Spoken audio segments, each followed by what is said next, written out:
Greetings, everybody. We are again back with yet another video related to engineering services. This time we'll be covering EAC mains. Okay, I agree we are a bit late on this this session, but still it's better to be late than never.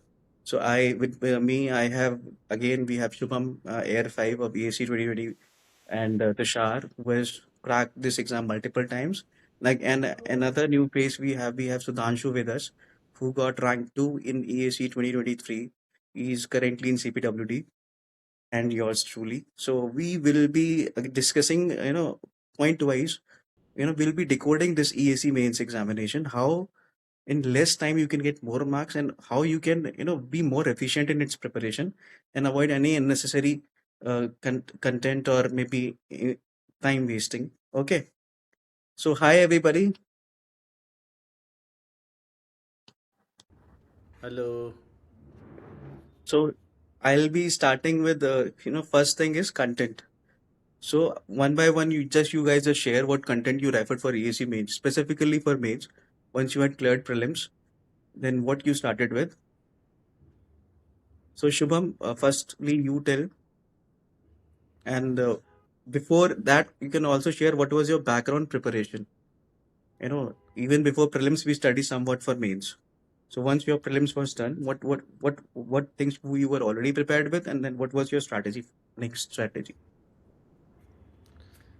First of all, welcome everyone, and coming to the points specifically because otherwise the video will get very long. Yes. तो पहले तो बात यह है कि जैसे mains की अपन preparation करते हैं तो थोड़ा थ्योरेटिकल भी जाता है और थोड़ा लेंथी क्वेश्चंस होते हैं and we have to write very much step wise उसके आंसर देना पड़ते हैं. तो जो मेन प्रिपरेशन जैसे कंसेप्ट की प्रिपरेशन होती है वो तो आप से पहले ही रहती है और कुछ कुछ जो एडिशनल कंसेप्ट होते हैं वो अपन मेंस के बाद भी सीखते हैं. अभी इसमें जैसे कंटेंट की बात कर रहे हैं भैया अपन कि कहाँ से अपन इसका कंटेंट उठाएंगे. तो जैसे मेन तो ये रहता था कि जैसे मैं तो कोचिंग ज्वाइन किया हुआ था मेरी जी का, तो वहाँ पे मतलब वापस उसी चीज़ को रिवाइज करते हैं. बस जो क्वेश्चंस होते हैं वो जो थोड़े लेंथी क्वेश्चंस होते हैं उनको अटैम्प्ट करना चालू करते हैं. तो उन्हीं की जैसे अगर कोई एस्पिरेंट चाहे तो उनकी कोई वर्क बुक हो तो उसको अटैम्प्ट कर ले और साथ में जो इंजीनियरिंग सर्विसेज के जो प्रीवियस ईयर क्वेश्चंस हैं और इनके हैं सिविल सर्विसेज के प्रीवियस ईयर क्वेश्चंस होते हैं तो वो एक बार अटैम्प्ट करना रहता है. तो उससे थोड़ा कि आइडिया भी लग जाता है कि क्या क्या कंटेंट पूछा जाता है और क्या क्या स्टेप वाइज कैसे उसको आंसर करना रहता है. फिर So basically, you were suggesting for any coaching means PYQ or question back and this EAC PYQ and then CSE Civil Services PYQ, right? You completed all these. Yes. And this forest, there's we have some common subject from forest as well. Did you refer them? Forest में जैसे हाँ forest में refer किया था कुछ बस theoretical aspect के लिए किया था क्योंकि उसमें जो ना क्वेश्चन है थ्योरेटिकल क्वेश्चंस बहुत ज़्यादा हैं और उससे ना थोड़ा आइडिया लग जाता है कि भाई थ्योरेटिकल क्वेश्चंस को कैसे पॉइंट वाइज कैसे लिखा जाता है नहीं लिखा जाता. तो वो एक थोड़ी आइडिया लग जाता है तो वो मैंने वहाँ से किया था. Okay. So Dhanshu will go towards you. You share what contents you completed before mains. I think it's muted. Your microphone is muted. हाँ सर. Hello everyone. मेरा एक्चुअली ऐसा था कि मैं जैसे जॉब में था यूसीएल में through get in Mathura refinery. तो मेरा जॉब के साथ तैयारी थी तो थोड़ा सा मेरा ऐसा था कि टाइम कांस्टेंट था उसमें. तो मैंने जितना भी कंटेंट वाइज प्रिपरेशन था वो प्रीलिम्स तक किया था. कि मैंने एक्चुअली कोचिंग नहीं की थी पर मैंने जैसे जो आईएएस मास्टर की बुक्स है ऑनलाइन अवेलेबल पर सब्जेक्ट वाइज तो मैंने उससे एक शॉर्ट नोट्स बनाया कि बेसिक कंटेंट के लिए कि जो मेरे पास रहेंगे. ओके. उसके बाद मैंने उसी के थ्रू मैंने गेट की भी तैयारी की थी. उसके बाद मैंने प्रीलिम्स के लिए तो मेडिजी का टेस्ट ज्वाइन किया था तो ऑनलाइन ही किया था मतलब क्योंकि मेरा पोस्टिंग दिल्ली में था नहीं. मेंस के लिए मैंने जो किया था वो मैंने बेसिकली सॉर्ट ऑफ जो रिवर्स इंजीनियरिंग होता है ना कि मतलब क्वेश्चंस बनाए क्वेश्चंस के थ्रू बैक में अगर बन जा रहा है तो ठीक है नहीं है तो उसके थ्रू जो भी थ्योरी है या जो भी चीजें मुझे जो नहीं दिख रही है उसको वापस प्रिपरेशन करना. तो मेरा ऐसा था कि जैसे जो लास्ट 25 ईयर्स के क्वेश्चंस होते हैं एक उनको ले लिया था और दूसरा जो इस साल का सपोज एक टेस्ट सीरीज, जैसे मैंने आईएएस मास्टर का टेस्ट सीरीज लिया था, तो उसको पूरा करना Okay. है। तो मेरा वैसा ही था कि एक बेसिक कंटेंट का जो मेरे पास खुद के नोट्स थे वो थे मेरे पास। सेकंड, साथ में टेस्ट देना है, और अगर ठीक है क्वेश्चंस बन रहे हैं, ठीक है, जो भी नया मिल रहा है उसको वापस उसी टाइम पे, जो स्ट्रेटजी मैं अभी भी फॉलो कर रहा हूँ फॉर सीएससी, सेम चीज कि उसको वापस उसी टाइम पे पढ़ लिया, और ज्यादा इधर नहीं, क्योंकि टाइम का कांस्टेंट था मेरे पास। तो मतलब बेसिक मैंने मेजर फोकस मैंने टेस्ट सीरीज और पीवाईक्यू पर रखा था, और उसी ESC के थ्रू जो भी PYQ, चीजें right? नई, ESC for ESC PYQ, and one full test series for any coaching means. मैंने तो आईएएस मास्टर रेफर किया था, आप किसी का भी, जैसे मेडी जी, शुभम ने मेडी जी का मतलब रेफर किया आपने था, सिविल दोनों सर्विसेज के नहीं रेफर करे थे ना? I was just confirming this. उस समय इंजीनियरिंग सर्विसेज के टाइम पे सीएससी के जो पुराने क्वेश्चंस आए, यू रेफर्ड देम और नॉट? नहीं नहीं, उसको तो रेफर नहीं किया था। ओके, एक्चुअली आई उतना थिंक टाइम भी नहीं था मेरे पास कि उतना रेफर। मैंने ईएससी का ही मतलब किया था you major, wanted PYQ to, but and one due to test. time constraints, you avoided it. You just focused on ESC PYQ, हाँ, right? ESC So PYQ. I think I'm also agreeing with Sudhanshu. Even this time when I prepared, since I was coming after 5 years of gap and I was just having 1 month, so I only did once ESC PYQ, and I attempted one full test series. So yes, I wanted to do for CSE, but questions of CSE, but I was not time was not permitting me, so I skipped it. We also had Tushar, but I think he's facing some network issues, and he's again from in Uri only. So when he comes back, I'll again ask him. But I think we can conclude this much, that first priority should be your EAC PYQ. Okay, if time permits, you can हाँ, go for CAC, or you, and for forest, I think you can skip it. Okay, I have not done it, but as per Shubham's experience, I'll say you should not waste time on forest. Just maximum you can go for CAC PYQ. Okay. मेरा Um, suggestion ये रहेगा कि aspirant के लिए चाहे तो मतलब no doubt E S C P Y Q is more than enough, but जैसे थियोरटिकल क्वेश्चन जो होते हैं ना, तो उनके लिए थोड़ा सी एस सी के जो क्वेश्चन एक बार पढ़ने ही होते हैं, वो कुछ नहीं करना होता, तो पढ़ने होते हैं, अपना थोड़ा माइंड मतलब मेकअप करना होता बेसिकली यू आर सजेस्टिंग जो EAC में नहीं मिले कुछ अलग क्वेश्चंस अगर CAC में थ्योरेटिकल मिल गए, सिर्फ उनको स्क्रीनिंग करके सिर्फ उनको रेफर है। कर लो. ये थियोरटिकल के लिए एटलीस्ट आप C S C and I F S की जो प्रीवियस ईयर है वो रेफर करें। Okay. So moving on to the next thing is, you need speed. This is a very important aspect for mains examination. Some people don't even are not able to attempt whole 5 question, and some people are completing the paper half an hour before the exam. So this, how to develop that speed again along with good accuracy? What you will suggest for that, Shubham? सबसे पहले तो जैसे अपना paper आता है, तो सबसे पहले तो पूरा पेपर पढ़ना होता है यार। सबसे मेन पार्ट वही है, और उसमें वो डिसाइड करने होते हैं कि किस पार्ट से आप 3 क्वेश्चन कर रहे हो, किस पार्ट से आप 2 क्वेश्चन कर रहे हो।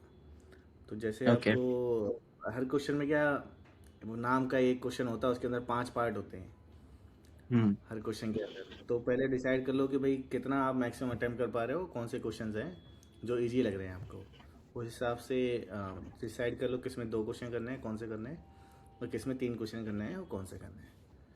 फिर वो मेन बात आती है कि भाई वही उसमें वही शुरू में आप न्यूमेरिकल करो, न्यूमेरिकल्स में इजी वाले सारे करो, फिर बाद में you come to easy but lengthy, और फिर ये होते हैं डिफ़िकल्ट वाले। तो डिफ़िकल्ट वालों को तो मैं अटैम्प्ट करता ही नहीं था, मुश्किल से 1 या 2 होते थे वो क्वेश्चन।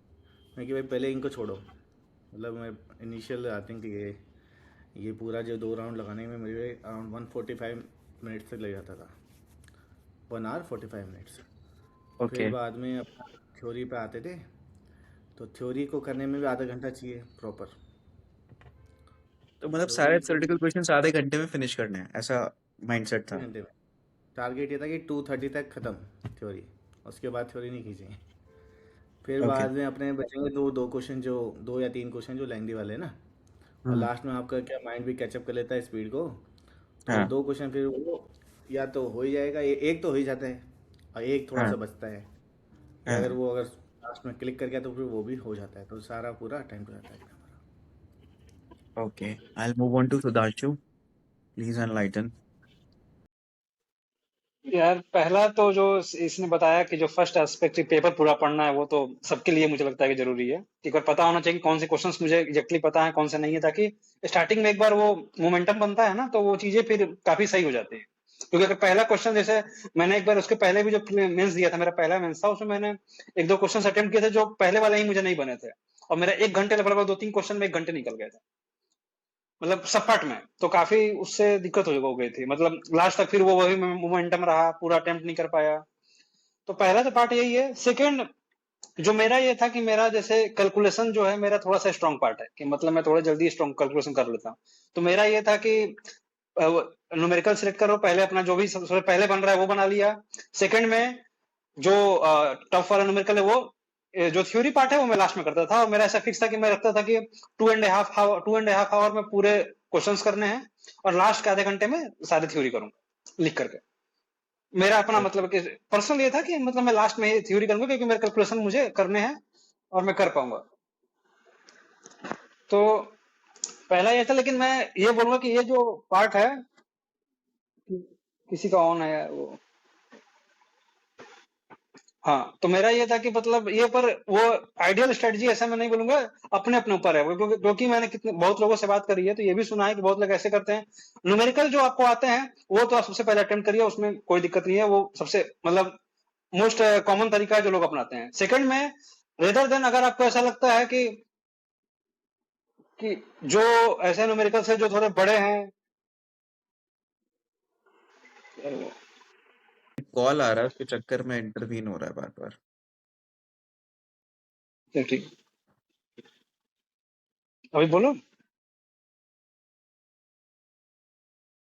हाँ, तो ये है कि अगर जैसे बहुत लोग का ऐसा होता है कि जो बड़े न्यूमेरिकल्स होते हैं, और उनमें अगर पूरी कॉन्फिडेंस नहीं आ रही, पर क्योंकि अटेम्प्ट तो करना ही है, 5 क्वेश्चन अटेम्प्ट करने हैं, किसी किसी में जैसे जो पहला और पांचवा क्वेश्चन होता है वो तो मैंडेटरी होता है, और उसमें 5-5 पार्ट होते हैं, तो वो ज्यादा लेंदी नहीं होते हैं। पर जो बाकी 20 नंबर वाले हो गए या फिर, तो उनको अटेम्प्ट करना, अगर कंफ्यूजन लग रहा है कि मैं पूरा श्योर नहीं हूँ और मुझे अटेम्प्ट करने हैं, तो उससे पहले बता देना अपना जो थ्योरी वाला पार्ट है वो कर ले, अगर मुझे आता है तो। क्योंकि एक मोमेंटम बना हुआ है, जो मैंने न्यूमेरिकल्स मुझे आ रहा है, मैंने वो कर लिया है, तो साथ में अपना थ्योरी का पार्ट भी कंप्लीट कर ले। क्योंकि कई बार क्या होता है कि अगर न्यूमेरिकल में फंस गए और थ्योरी अटेम्प्ट नहीं किया है, तो लास्ट में, ठीक है, न्यूमेरिकल में ऐसा होता है कि जनरली लोग ये बोलते हैं कि थ्योरी में हाफ 50% मार्क्स मिलते हैं, मैक्सिमम 60% मिलते हैं, पर एटलीस्ट अगर आ रहा है तो आदमी लिख लेता है, तो फिर भी एक कॉन्फिडेंस रहती है कि मैंने वो क्वेश्चन अटेम्प्ट कर लिया है। क्योंकि अगर वो छूट जाता है न्यूमेरिकल के एस्पेक्ट में, तो फिर वो छूटे रह जाता है, फिर वो, क्योंकि दिमाग नहीं लगता, दिमाग आधा उधर है कि मैंने न्यूमेरिकल मुझे अटेम्प्ट किया हुआ है, पर आधे में छूटा हुआ है वो, और इधर भी क्वेश्चन, जो सामने वाले क्वेश्चन है वो भी हम अच्छे से अटेम्प्ट नहीं कर पाते हैं। तो मेरा यही सा है कि अगर, एक तो पर्सनल एस्पेक्ट है कि आपका वीक स्ट्रांग पक्ष क्या है, कैलकुलेशन है या फिर राइटिंग। अगर राइटिंग स्पीड बढ़िया है तो फिर तो आप ठीक है, लास्ट में अटेम्प्ट कर सकते हैं थ्योरी पार्ट को। अगर कैलकुलेशन बढ़िया है तो कैलकुलेशन करके फिर राइटिंग। नहीं तो अगर कैलकुलेशन में थोड़ा वीक है मेरा, मतलब कि जो बड़े क्वेश्चन है उसमें थोड़ा इशू आ रहा है, तो पहले जो जो क्वेश्चन आते हैं, इधर न्यूमेरिकल और थ्योरी, पहले वो कंप्लीट कर ले, और लास्ट में फिर उस पे जाए, major Okay. Part. Okay. Tushar, welcome back. You missed some of the aspects. So I'll again start हाँ with you. यार Firstly, the content for ESC mains. You share with us what was your content, what what resources you limited to, and another thing is, about this developing this speed and accuracy. Uh, Tushar, am I audible? हाँ हाँ Audible है यार। Hello. I think, hello, your voice is not coming. हाँ हाँ अब आ रही है आवाज़। Hello.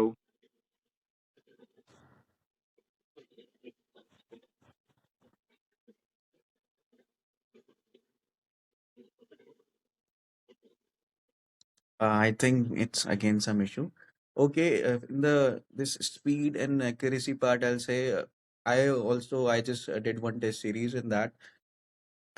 In the speed part, I was lacking. So what I did was I compensated it with like accuracy. This year when I was attempting, I was sure that no matter what I try in this 1 month, I would not be able to develop that much speed. And to complete the entire paper. So I relied that okay, whatever I'll do with accuracy, and definitely theory part. Whenever I had this option of getting a theory question over a tough numerical or even a moderate numerical, I preferred over theory. I happened to check some notebooks of mains of one of the coachings. So when I was checking, I got the psyche of this evaluator, because I became an evaluator that time. So I, for the numerical, when I was checking, I was just checking the answer. If I'm getting the correct answer, I was awarding good marks or full marks. Or if wrong answer was there, so I was not giving any or 20 to 30% marks. But in theory part, I was not reading with that much of accuracy. I was just seeing that, okay, if it has somebody's attempted at least 50-60%, I'll give. So I opted for that. Okay, so yes, we'll suffice with this. You go with something which you're sure of. Firstly, attempt that. I know what you're confident with, and for theory, whenever you can, you try for go for theory questions. At least you get some short marks. Okay. Now we'll move on to another topic, that is value addition. How to make your answer more better compared to others. So if there was any trick or any addition you did in the answers, for instance, there's a same simple theory question, if there it is, how will you answer? Danshu, I'm asking from you, there any addition you did to make your answer better than others so that you get more marks? एक तो addition जो ये कर सकते हैं, जो मैंने एक दो क्वेश्चंस में किए थे, कि जैसे थ्योरी के पार्ट से तो उसमें का डायग्राम बना सकते हैं। जैसे अगर सीमेंट का टेस्ट आया है, जैसे ली जेटेलियर्स प्रिंसिपल्स का टेस्ट आया है, विकेट्स अपर्चर्स का आया है, तो आप रेदर देन सिर्फ राइटिंग एक अपर्चर्स का डायग्राम भी सिंपल बना सकते हैं। जैसे शायद मुझे याद है कि मेरे साल में शायद एक हाइड्रोलॉजी का क्वेश्चन आया था, जो वाटर साइकिल का, तो मैंने वो डायग्राम भी बना दी थी। ओके इवोपरेशन या कुछ क्वेश्चन आए थे जो मुझे एग्जैक्टली याद नहीं, तो मैंने उसका एक डायग्राम भी बनाया था। ओके तो एक तो वो है कि वही, अगर आपकी राइटिंग स्पीड अच्छी है और आपको डायग्राम एक मतलब जनरल डायग्राम, रफ डायग्राम बना सकते हैं, तो वो एक कहीं ना कहीं पूरी एक थ्योरी पढ़ने से बेटर लगेगा कि एक डायग्राम से अगर आप उसको रिप्रेजेंट कर पा रहे हैं। तो जैसे सीमेंट अगर टेस्ट पूछता है वो, तो मैं तो रिकमेंड करूंगा कि एक आप डायग्राम कुछ भी बनाकर रखे। जैसे अगर सीमेंट का टेस्ट पूछा है तो आपने एक वो, जैसे मैंने बताया, कंप्रेसिव स्ट्रेंथ का पूछा है तो एक सिंपल क्यूबिक स्ट्रेंथ का टेस्ट का बना दे, या फिर यूनिवर्सल टेस्टिंग मशीन का एक डायग्राम बना दे, थोड़ा सा simple basic diagram. basically you are suggesting उससे क्या whenever होता है कि possible we should add diagrams, wherever possible we should make one, right? Wherever possible, अगर अगर है डायग्राम या फिर फ्लो चार्ट अगर एक हो गया, जैसे सेम वो स्ट्रेटजी अभी हम लोग सीएससी में भी यूज करते हैं, तो मुझे लगता है कि वो चीज अगर हम वहां भी करें तो, मैंने एक बार और भी लोगों से बात करी थी और मैंने देखा भी था पेपर में, तो वो काफी एक अट्रैक्टिव हो जाती है। जनरल थ्योरी लिखने से बेटर है कि आप वहां पे कुछ एक बना दिए हैं। दूसरा, Right. अगर डिफरेंस पूछा है या कुछ पूछा तो टेबल अप्रोच में किया, Okay, tables, wherever tables comparison के लिए tables यूज करें. टेबल्स यूज कर लिया। तीसरा जो मुझे ये लगता है कि न्यूमेरिकल्स में भी जैसे वैसे तो जनरली अगर आंसर सही होते हैं तो वो लोग बोलते हैं कि 80 to 90% मार्क्स मिल जाते हैं। पर अगर हाँ, अगर जहां पे हो सके जो भी रीजन, जैसे हमने कुछ भी अगर वैल्यू लिया है, एज्यूम किया है, या फिर कुछ एक नया नए लाइन पे जा रहे हैं, तो रेदर तो उसको रिप्रेजेंट करके कि टेकिंग एक्स एज वैल्यू, और फिर या why we are taking this, तो एक अगर रिप्रेजेंटेशन रहे और नीट एंड क्लीन रहे, तो जरूर मुझे लगता है कि उससे फर्क तो पड़ता है। कि मतलब अगर जैसे बीच में न्यूमेरिकल बनाते वक्त अगर कहीं पे कैलकुलेशन एरर हो गया, और एक फ्लो में मतलब एक पैरा में कैलकुलेशन एरर हो गया, तो रेदर देन वहीं पे काट करके उसको फिर उसके नीचे लिखने से बेटर है कि एक सर्कल, एक रेक्टेंगल बनाकर या सर्कल बॉक्स बना करके उसको काट के पूरा हटा दे सिंपल, और उसके बाद में अपना एक सही से अपना कैलकुलेशन करके बैठ। तो वो एक मेरे हिसाब से एक अप्रोच हो सकता है, Shubham, ताकि your जो turn. जहां पे हमने कुछ Sudhanshu, anything else? I got it. Wherever you can use tables, wherever you can use diagram and keep things neat and clean. That is something you are suggesting, right? Yes Shubham, please, if I have to make my answer more awarding, more better, I have to add value to it. If an examiner is checking and when he sees your solution and he thinks, okay, this is something better than the normal standard solution. What value addition will you suggest? What a person can do so that his answer looks stand apart? Look. जैसे firstly तो I cover the numerical ones, ठीक है। तो numerical में अपन कैसे ज़्यादा मोर presentable दिखा पाए। तो जैसे भी हम जैसे कोई न्यूमेरिकल क्वेश्चन पढ़ते हैं ना, तो एक फ्लो तो बन जाता है कि इसको कैसे सोल्व करना है, ठीक है। तो उसी हिसाब से मतलब थोड़ा सा थ्योरी डाल दो बस इसमें कि गिवन ये है और कौन सा फॉर्मूला है, तो उसी जगह फॉर्मूले को सर्किल कर दो जहाँ फॉर्मूला डाल रहे हो। और जो फॉर्मूले में अलग अलग जैसे पॉइंट्स होते हैं ना, जो भी एब्रीवेशन है सबका वो लिख दो कि इसकी वैल्यू ये ले रहे हैं, इसकी वैल्यू ये ले रहे हैं, इसकी वैल्यू ये ले रहे हैं। फिर लास्ट में जब आंसर आता है तो वो भी मतलब उसको भी रेक्टेंगल गोला करके कि ये आंसर है, ख़त्म। और लास्ट में एक लाइन लिख दो अगर हो सके तो कि भाई इसके हिसाब से ये आंसर आया है, या फिर इसका हैंड्स करके लिखते हैं ना अपन, तो हैंड्स इसकी वैल्यू ये होगी। फिर जैसे अपन थ्योरेटिकल पार्ट में जाते हैं, थ्योरेटिकल पार्ट में मेरा थोड़ा अटेम्प्टिंग स्ट्रेटजी अलग रहता था। I used to mostly go by the flow diagram method. जैसे एक मैं समझा देता हूँ उस हिसाब से थोड़ा स्प्रिंट को समझ आए। जैसे टिम्बर की अपन की डिफरेंट लेयर्स होती है, तो वो पूछते हैं मोस्टली थ्योरेटिकल क्वेश्चंस में। तो मैं क्या करता था कि जैसे टिम्बर का वो अपन क्रॉस सेक्शन बना दिया, अलग अलग लेयर्स उसमें बता दी, जो भी कंपोनेंट्स है सारे बता दिए। तो ऐसे एरो करके बना दिया। उधर पे जैसे कैम्बियम लेयर बना दी, कैम्बियम लेयर का एक एरो बना दिया, उसी के नीचे उसके सारे पॉइंट लिख दो जो भी इम्पोर्टेंट पॉइंट्स हैं, 3-4 जो भी पॉइंट है वो करके। तो वो पूरा एक पेज में ही मेरा पूरा थ्योरी ख़त्म, साथ में अलग अलग गोले में, और सारे जो भी लेयर्स हैं वो भी पूरा एक्सप्लेन हो जाता था। तो उस हिसाब से मैं थ्योरी अटैम्प्ट करने की कोशिश करता था कि भाई जितना हो सके उतना कम टाइम लगे और सारे पॉइंट कवर भी हो जाए। ओके, सो बेसिकली सब मैं जो समझ पा रहा हूँ और जो मैंने भी किया, we should make the work of evaluator easy. जो आंसर्स आ रहे हैं वो क्लियरली दिखें, जो अजम्पशंस हमने लिए हैं और जो डायग्राम जो पॉसिबल है, जिससे देख के उसको समझ में आ जाए कि यार ये इसने सही किया है, तो वो भी ज़्यादा टाइम वेस्ट ना करे, आंसर देखा ठीक ठीक लग रहा है और ज़्यादा से ज़्यादा मार्क्स देके आगे बढ़ जाए। मैंने भी यही किया था, whenever possible I use to make diagrams. और कुछ चीज़ें मैं करता था, फॉर इंस्टेंस कोई अगर कोई इन्वायरमेंट का क्वेश्चन है, भले ही ज़रूरत नहीं है, फिर भी नोट में लिख दिया कि generally we refer IS 10,500 for these limits. Unnecessary, मतलब मैंने एड ऑन एक एडिशनल इन्फॉर्मेशन नोट करके या कमेंट करके, कुछ आंसर अब्रप्ट सा आ रहा है, कमेंट में लिख दिया कि as per the answer is this, however as per the actual condition, as per the actual site situation in the real life problems, actual values comes about this.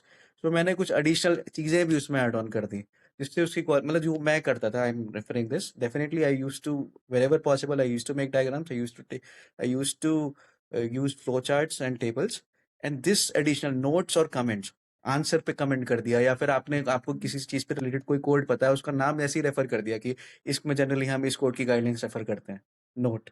या फिर answer कुछ अजीब से आ रहा है, अब्रप्ट आ रहा है, कोई अजम्पशन है, या फिर आपके हिसाब से स्टार्टिंग में ही आपको लग रहा है कि अगर मैं ये अज्यूम करूँ तो पूरा क्वेश्चन चेंज हो सकता है, बट स्टैंडर्ड में ये तो वो लिख दिया कि अगर मैं ये अज्यूम करता हूँ तो इस वजह से चलते हैं, लेकिन हाउएवर मोस्टली हम ये थ्योरी यूज करते हैं, तो इसलिए मैं इस तरीके से सॉल्व कर रहा हूँ। इस तरीके से आप लिखोगे तो एग्जामिनर को लगेगा कि हाँ, he is well aware of the content, और मतलब he is a good student and he will award you with good marks. और अगर स्टार्टिंग के क्वेश्चंस में ऐसा हो गया, तो चांसेस हैं कि आगे भी वो, अगर आपकी कोई माइनर इश्यूज भी है, उनको भी शायद वो नेग्लेक्ट कर दे। So I think we all three agree on this part. So I think we covered most of the aspects today. What content we should refer, and for content we could summarize it that EAC 2025 is sufficient for it. But if you have time, you can go for CAC for better understanding of theory question, how to write theory questions, how to attempt theory question, and if you are lucky, you might a question from there as it is. You know, for the speed and accuracy, you need to refer one or two test series, whichever you are referring. Okay, and you need to uh, attempt initially in the paper. You have to attempt things which you are comfortable with, be it theory, be it numerical, and leave the difficult things for the rest. Okay, do not get stuck at anywhere. You have to complete the entire paper. So this was the aspect for attempting the paper that day. 5 questions you need to be. First thing you need to do is read the question paper, choose your 5 questions. For making your answer better, you use diagrams wherever possible, use tables, highlight your answers or assumptions in boxes, highlight important things that you want that examiner to show that you have done different, so that he sees it. Use comments or notes wherever possible, right? Okay, whenever you think you are striking something, just write note, this thing is done this way. Okay, it may not be relevant for that question, but it will give value to your answer.